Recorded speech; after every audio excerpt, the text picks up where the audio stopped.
Bonjour à toutes et à tous, j'espère que vous allez bien. Nouvelle vidéo sur la chaîne secondaire, vidéo assez simple. Enfin, en fait, j'ai l'impression que je dis ça à chaque vidéo.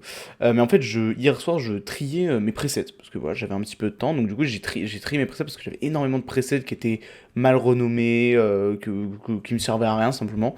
Donc, du coup, j'ai fait un gros tri dans mes presets, j'ai tout renommé, tout retrié, etc. Et je me suis dit, parce qu'en fait, j'ai redécouvert des presets où j'avais carrément oublié que je les avais. J'étais en mode putain, mais trop pratique. Et je me suis dit que ça pouvait être sympa que aujourd'hui je me balade un peu dans mes presets et je vous présente 5-6 presets voilà, qui sont cool, comment les reproduire, etc. Et des trucs qui pourraient vous servir. Donc voilà, c'est simplement ça. Je vais vous montrer 5-6 petits presets assez sympas que j'ai et qui peuvent vous servir, tout simplement. Voilà, c'est parti, on perd pas plus de temps. Alors là, le premier preset que je vais vous présenter, c'est là, parce que je me baladais, l'effet réverbération. Alors comment est-ce qu'on fait un bon effet réverbération? Déjà, on a un sound effect ici, qui est un sound effect de bouche. Alors, je vais augmenter un petit peu le volume, le copier comme ça, et le deuxième, on va venir le désactiver. Ensuite, le tout, on va imbriquer, et là-dessus, on va venir mettre, hop, juste ici, notre effet de réverbération. Ce qui nous donne ceci. Ouais, et là, l'effet de réverbération, il dure longtemps. Parce que si j'avais pas fait ça, si je l'avais juste mis sur mon effet de bouche, ça aurait fait ça. Voilà, et ça, là, ça se coupe brusquement.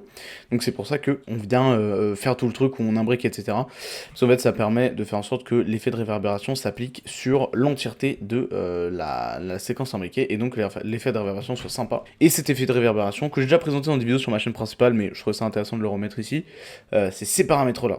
Taille de la place 100, atténuation 5250 millisecondes, première réflexion 30%, largeur 96, coupe fréquence élevée 6000 Hz, coupe fréquence basse 550 Hz, amortissement 50%, diffusion 85%, et niveau de sortie pure et avec effet 50 et 50%. Voilà, et vous avez ce petit effet de réverbération qui est parfait, vraiment il passe partout. Voilà, je l'utilise vraiment très souvent. Donc ça c'est le premier effet. Petit effet de réverbération, petit effet audio, ça fait plaisir. Tiens, effet qu'on me demande très souvent, l'effet de grille. Ça, j'ai remarqué qu'on me le demandait assez souvent. Donc là, je vais venir mettre la petite prévisualisation. Donc, effectivement, juste ici, j'ai mon petit... Alors, j'en ai deux, mais il me semble que c'est celui-là que j'utilise. Non, celui-là que j'utilise, il me semble. Voilà, alors je sais pas pourquoi il me dit cet effet nécessite une accélération GPU. Alors que d'habitude, il me pose... Ah, c'est parce que j'ai un supprimé le bruit, je pense. Ouais, c'est pour ça. Ok, donc voilà, on a notre petit effet de grille très simple. Voilà, je pense que c'est la grille que j'utilise dans mes vidéos, en vrai de vrai. Elle y ressemble, enfin, de toute façon, on peut modifier les paramètres. Donc comment est-ce qu'on fait une grille comme ça? C'est très simple. On vient prendre l'effet de grille qui, il me semble, n'est plus sur les récentes versions de Premiere Pro, une des raisons pour lesquelles je reste sur 2023. Donc effet de grille, on met juste ici en curseur de largeur, on met largeur 8. Alors si tu diminues la largeur, ça va venir diminuer la taille des carreaux, là. Je sais pas si vous avez vu, mais là c'est en 6. Et quand je mets 8, voilà, ça les agrandit. Donc si je mets 4, ça va être encore plus petit. 3, ça va être 3, en fait, il n'y a plus rien. Alors là, vous allez me dire, eh, pourquoi il n'y a plus rien? C'est parce que ici, ma bordure, je peux la diminuer. Si je mets bordure 1, là, je vais pouvoir diminuer à 1. Non, à 2. 2, on voit encore. Mais bon, là, le mec, c'est tellement petit que ça fait quasiment, ça fait quasiment aucune différence. Donc en général, ici, je mets 3 ou 2. Voilà. Là, comme ça rend plutôt pas mal. Après, vous pouvez augmenter l'opacité. Voilà, à 100, c'est pas beau, hein, c'est pas beau. Moi, je mets à 20 et je mets en produit. Ah oui, il faut mettre en produit parce que sinon ça fait bizarre. Si je mets un autre truc genre obscurceur, bon, mettez en produit. Produit, ça marche bien. Je pense que j'ai jamais utilisé les autres. Je sais pas si ça fait vraiment une différence ou pas. Tant il y a rien. Bon, ouais. En tout cas, produit, c'est très bien. Et vous avez votre petit effet de grille. Effet qu'on me demande quand même assez souvent, hein. Qu'on demande quand même assez souvent. Donc voilà, au moins maintenant vous savez comment le faire. Alors il y a aussi des overlays hein, de grilles que vous pouvez faire, que vous pouvez même créer sur Photoshop, les rendre en PNG, après les mettre sur vos images, ça marche très bien. Moi j'aime bien l'effet de grille parce que c'est un effet, je peux faire un preset et tout, donc ça fait quand même gagner du temps. Mais voilà, petit effet de grille qu'on me demande quand même assez souvent. Donc comme ça au moins vous savez. Tiens d'ailleurs là j'ai commencé à m'intéresser un peu à la couleur, enfin à la colo, parce que je n'en faisais pas trop avant. Parce que mon téléphone, là celui-là, il a un rendu assez bizarre. Et là j'ai réussi à passer donc de ça à ça. Voilà, j'ai réussi à récupérer un petit peu de couleur. Bon alors normalement il y a un supprimer le bruit parce qu'il y a un peu de bruit, etc. Donc c'est pour ça que je vais supprimer le bruit. Mais voilà, j'arrive à récupérer. Là, c'est vraiment beaucoup plus les couleurs de ma chambre, alors que là, c'est vraiment ultra chaud et pas très beau. Alors que là, vraiment, mon mur, il est comme ça, il est un peu bleu, etc. Bon, du coup, ça crée un peu de bruit, c'est pour ça que je m'en ai fait supprimer le bruit. Tiens, d'ailleurs, autre effet, comme ça, je vous le donne. Bon, très connu, hein. Si vous voulez supprimer du bruit sur une vidéo, vous mettez un effet supprimer le bruit. Là, vous voyez, ça supprime un petit peu ici, un petit peu de bruit et tout. C'est pas dans la vidéo, mais ça fait toujours plaisir. Alors là, on a un petit preset qui s'appelle Apparition tournoyante, qui est, il me semble que je l'ai pris dans le pack de presets c'est Home of Editor, je crois. Non, c'est Creator Home, le truc de Kylian, que que je connais bien.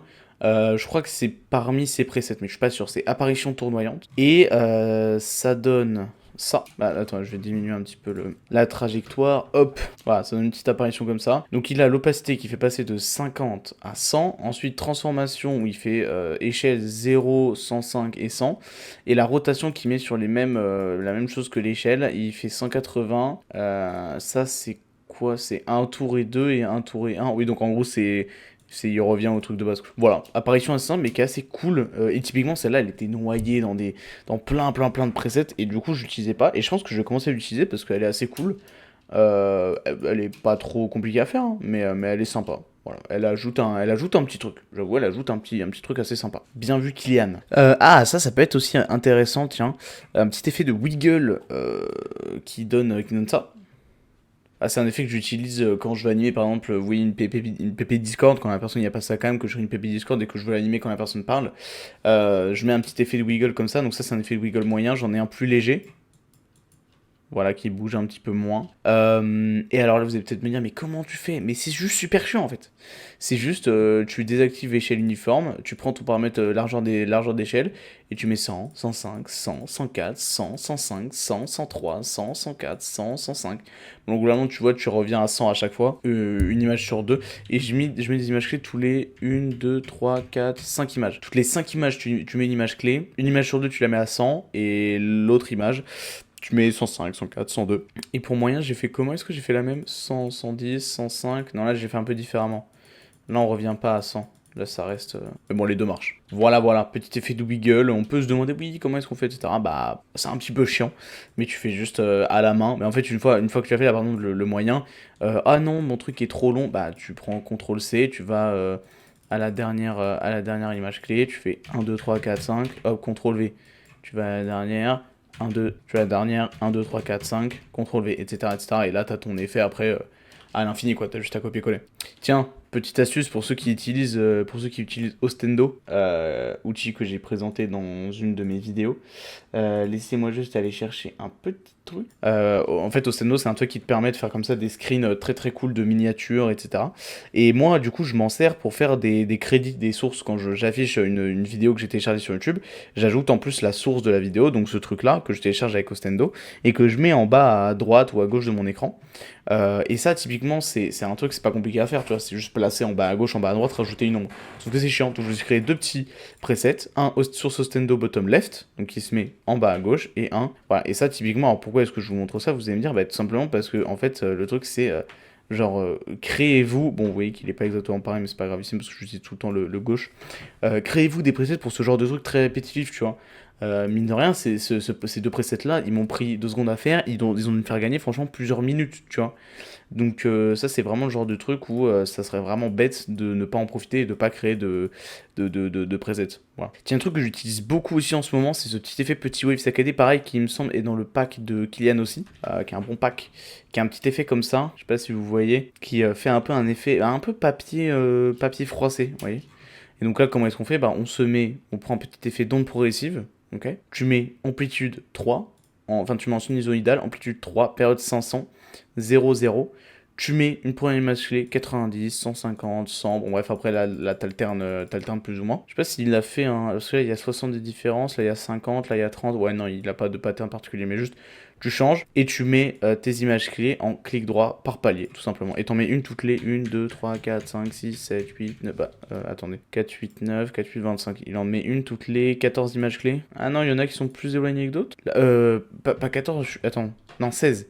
Là, 16 images clés, là, 17 images clés, là, 17, là, 17. Ok, donc il fait toutes les 17 images clés, ouais. Donc voilà, ou là, vous pouvez simplement aller télécharger le pack Creators Home. Je vous le mettrai en description si j'y pense. Voilà, parce que maintenant je pense que je commence à préciser si j'y pense, parce que j'y pense jamais. Si j'y pense, je vous le mettrai en description le lien pour aller télécharger le pack. Ça, c'est assez sympa.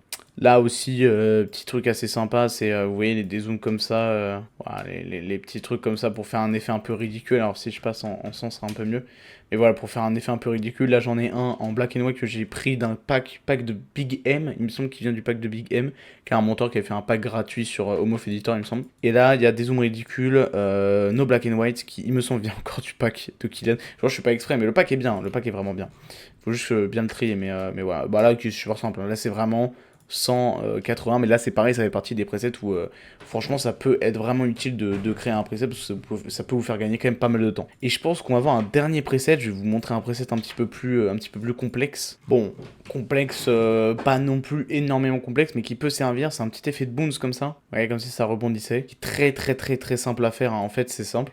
Tu mets une image clé en bas, une image clé en haut, une image clé en bas, tu les alternes sur un cycle de combien d'images par seconde, enfin combien d'images de 9, 33, donc ça fait, je suis fatigué, 34, enfin 24, pardon. Est-ce que ça va respecter? Ouais, ça va respecter à chaque fois. Toutes les 24 images clés, tu mets une, enfin toutes les 24 frames, pardon, tu mets une image clé. Une en bas, une en haut, tu vois, en bas, en haut, en bas, en haut, et tu fais ce graphique de vitesse, c'est-à-dire que là, si je prends cette image, l'image où c'est, là c'est l'image où c'est en haut, ouais, l'image où c'est en haut, tu tires de chaque côté, l'image où c'est en bas, comme ça tu ramènes, et bien comme ça doit te faire comme ça des U, et tout simplement parce que bah en fait la logique c'est très simple, hein.